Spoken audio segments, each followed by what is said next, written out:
नमस्ते दोस्तों, मैं हूँ रूपाली और आप देख रहे हैं मिस मूवी एक्सप्लोर। और मैं लेकर आई हूँ आपके लिए एक ऐसी एडवेंचर मूवी जो थ्रिलर से भरी है और इस मूवी का नाम है जॉन कार्टर। मूवी शुरू होने से पहले चैनल को सब्सक्राइब जरूर करिएगा। मूवी शुरू होती है मार्स ग्रह से यानी मंगल ग्रह से। यहाँ हवा, पानी, जीवन सब कुछ होता है, फिर भी यह ग्रह नष्ट हो रहा होता है और इसकी एक वजह होती है युगांडा। युगांडा के लोग मंगल ग्रह के लोगों को मारना शुरू कर देते हैं। पर मार्स पर एक छोटा सा शहर होता है हीलियम, जो युगांडा के लोगों से डटकर मुकाबला करता है। और तभी वहाँ 3 लीडर्स आते हैं। जैसे एक लीडर होता है शॉन। वो युगांडा के लीडर को कुछ पावर देता है और कहता है तुम युगांडा पर राज करोगे, पर अगर हमारे कहने पर चलोगे तो और कोई तुम्हें रोक नहीं पाएगा। और युगांडा का लीडर ग्रीडी होकर उसकी बात मान लेता है। शॉन में बहुत सारी पावर्स होती है, वो कहीं भी आ जा सकता है और किसी का भी रूप ले सकता है। इसके बाद हम मूवी में अपनी प्यारी अर्थ को देखते हैं और वहाँ जॉन कार्टर दिखाई देता है, जो एक लेटर पोस्ट करने के लिए पोस्ट ऑफिस आया होता है। वह अपने नेफ्यू नेट को एक लेटर लिखता है, जिसमें वह लिखता है कि वह नेट से मिलना चाहता है। हम मूवी में देखते हैं कि जॉन कार्टर पे कोई नजर रख रहा है और इधर जॉन के नेफ्यू नेट को जैसे ही वह लेटर मिलता है, वह तुरंत जॉन से मिलने आ जाता है। वहाँ आकर उसे पता चलता है जॉन कार्टर की मृत्यु हो गई है। फिर वह अपने अंकल की डेड बॉडी देखने के लिए उस रूम के पास जाता है जहाँ वह डेड बॉडी रखी है। वह रूम सिर्फ अंदर से ही खुलती है। एक आदमी नेट को बताता है कि अंकल कार्टर के विश के अनुसार उन्होंने वो डेड बॉडी दफन नहीं की होती है। उनकी एक लास्ट विश थी कि उनकी बॉडी को खुले ताबूत में ही रखा जाए। फिर वह आदमी नेट को जॉन कार्टर की लिखी डायरी देता है। वह डायरी अंकल कार्टर ने सिर्फ नेट को देने के लिए कही थी। शायद इसमें नेट के सारे सवालों का जवाब था। उसमें लिखा होता है कि बचपन में जब जॉन उसे कहानियां सुनाया करता था, तब वह उन बातों पर यकीन कर लिया करता था। इस डायरी में भी अब एक कहानी होती है जिसपे नेट को यकीन करना होता है, जिसमें अंकल जॉन लिखते हैं कि यह कहानी 13 साल पहले शुरू हुई थी, जब वे एक सोने की केव ढूंढ रहे थे। तब उन्हें कर्नल ने पकड़ लिया था और उसने जॉन से अपनी सेना बचाने के लिए हेल्प मांगी थी। और तभी दुश्मन ने उन पर अटैक कर दिया और जॉन कार्टर कर्नल को लेकर वहाँ से निकल जाता है। और दुश्मनों से बचने के लिए वे एक केव में जाकर छुप जाते हैं और वहाँ पता चलता है कि यह वही केव है केव ढूंढ रहे थे और वो एक सोने की केव होती है। तभी वहाँ एक आदमी आकर जॉन कार्टर पर हमला कर देता है। वह उसे मारने ही वाला होता है कि जॉन कार्टर उसे गोली मार देता है। वह शॉन का आदमी होता है। तभी वह एक गैजेट निकालता है और हल्की आवाज में कहता है बार सुन। तभी जॉन कार्टर उससे वह गैजेट ले लेता है और कहता है बार सुन। तभी वो मार्स के बारसुन इलाके में पहुंच जाता है। वहां पहुंचकर उसे कुछ समझ नहीं आता। वो जैसे ही चलने लगता है वो गिर जाता है।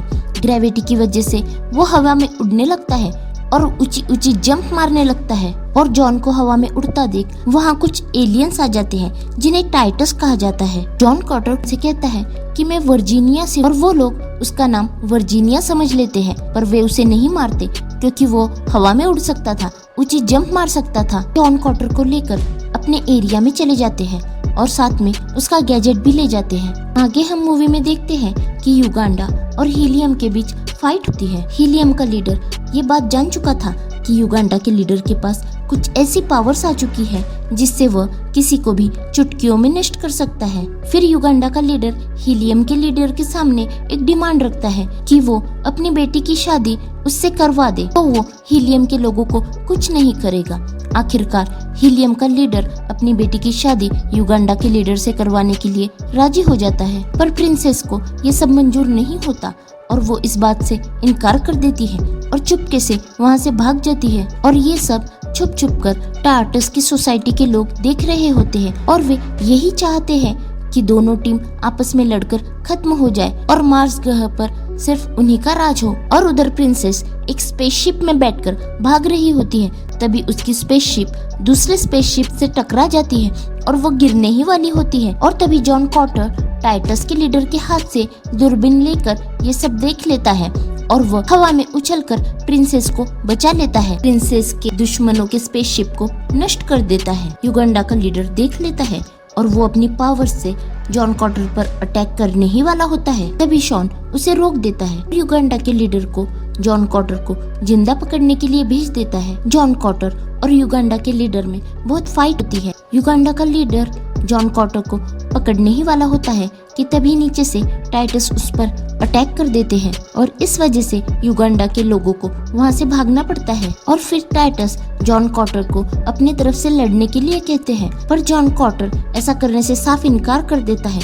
तब वे टाइटस कहते हैं कि अगर तुम ऐसा नहीं करोगे तो हम इस प्रिंसेस को मार देंगे। और आखिरकार जॉन कॉर्टर मान जाता है। फिर वो प्रिंसेस जॉन कॉर्टर से पूछती है कि तुम हवा में कैसे उड़ सकते हो, इतनी लंबी छलांग कैसे मार सकते हो। जॉन कॉर्टर उसे कहता है कि मुझे कुछ नहीं पता, मैं सिर्फ अपने सोने की केव की तलाश में हूँ। और तभी उसे प्रिंसेस से पता चलता है कि वो अर्थ पे नहीं है बल्कि मार्स ग्रह पे है। पर प्रिंसेस उस पर बिल्कुल भरोसा नहीं करती। वो उससे कहती है कि क्या तुम पानी के जहाज से यहाँ आए हो।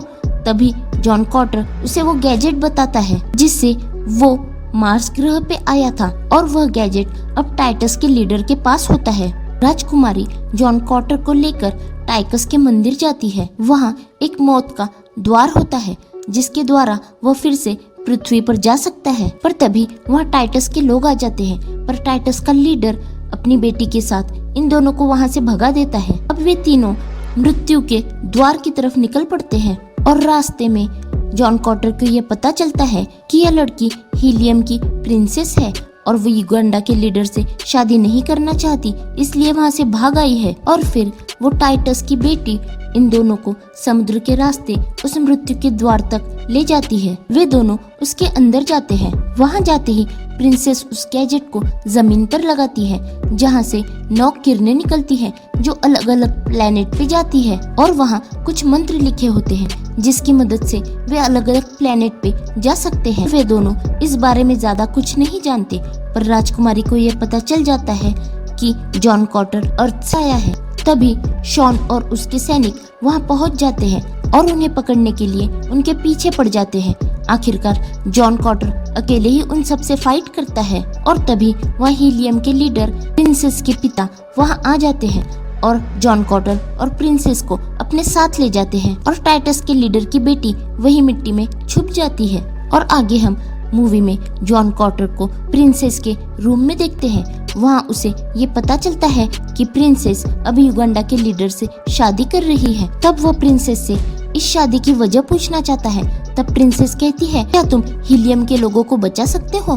तुम तो पृथ्वी पर वापस जाना चाहते। वह कहती है कि युगांडा के लीडर ने उससे माफी मांग ली है। लोगों में शांति बनाने के लिए मुझे यह सब करना ही है। और तभी वो जॉन कॉर्टर का गैजेट वापस देकर उसे कुछ वर्ड्स कहने के लिए कहती है। जॉन कॉर्टर जैसे ही वो वर्ड बोलने वाला होता है, युगांडा का लीडर वहाँ आ जाते हैं। जॉन कॉर्टर जंप मारकर वहीं ऊपर छुप जाता है। सबके बाहर जाने के बाद वो नीचे आ जाता है। उसे वहाँ एक लेडी दिखाई देती है जो कि शॉन होता है, जो एक लेडी का रूप लेकर वहाँ आया था। और शॉन अपनी पावर से जॉन कॉर्टर को अपने कंट्रोल में कर लेता है। शॉन के पास एक गैजेट होता है जिसकी मदद से वो जॉन कॉर्टर को अपने कंट्रोल में रखता है। अब शॉन एक लेडी बनकर जॉन कॉर्टर को उस जगह ले जाता है जहाँ युगांडा के लीडर के साथ प्रिंसेस की शादी की रस्में हो रही होती है। शॉन को बहुत बुरा लगता है। वो कहता है, राजकुमारी बहुत इंटेलिजेंट है, पर अब क्या फायदा।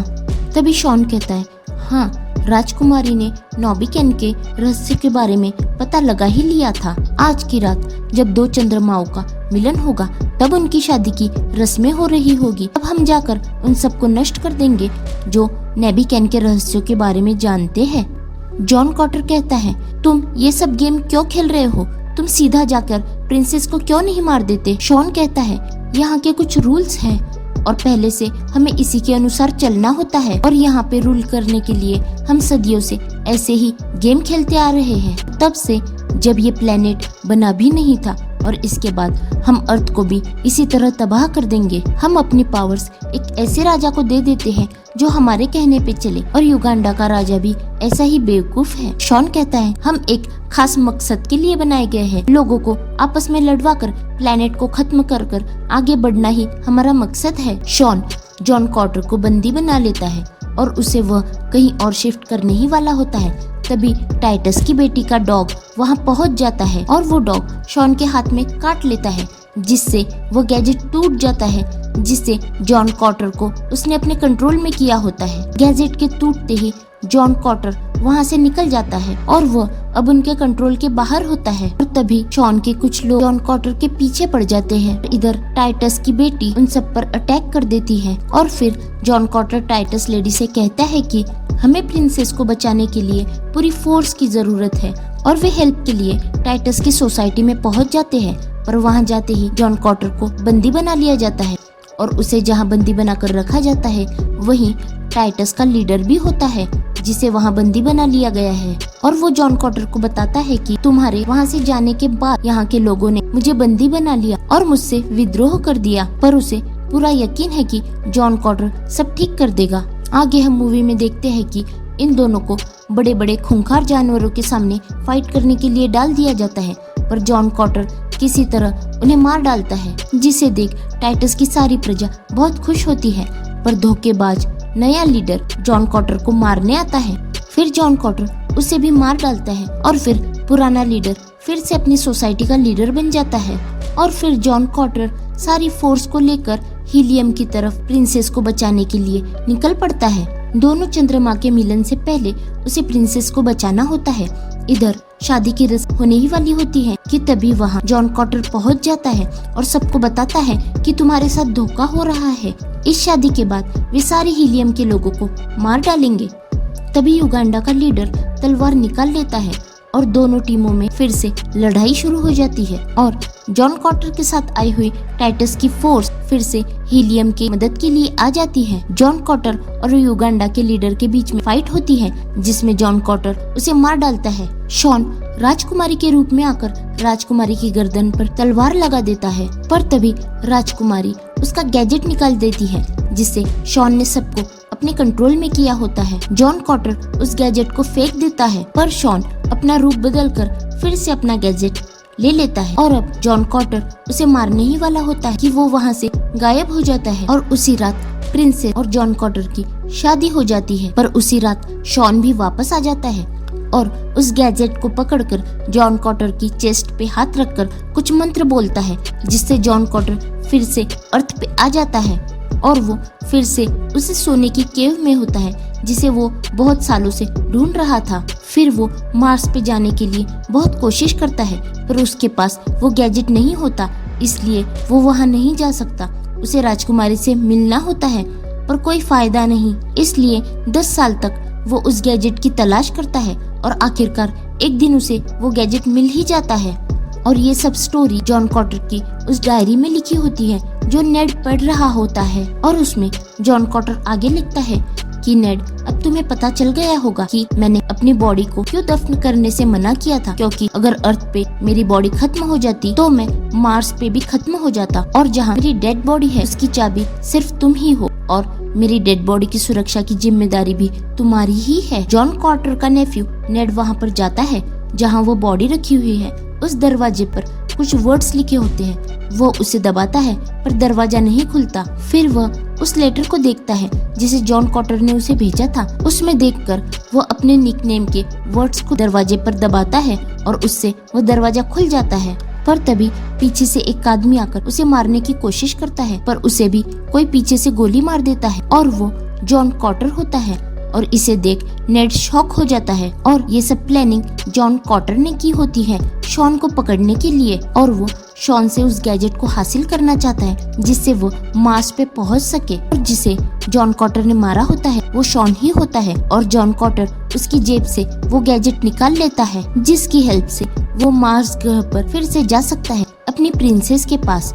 वो अपने नेफ्यू नेड को अलविदा कहकर फिर से और वो उस रूम में चला जाता है और जाते जाते नेड को एक एडवाइस देता है, जीवन का कोई एम बनाओ, किसी से प्यार करो और कोई किताब लिखो। जॉन कॉटर उस गैजेट को लेकर उस ताबूत में लेट जाता है और फिर से मार्स ग्रह पर पहुंच जाता है। और यहीं पर इस मूवी का द एंड हो जाता है। चैनल को सब्सक्राइब जरूर करिएगा। Thanks for watching.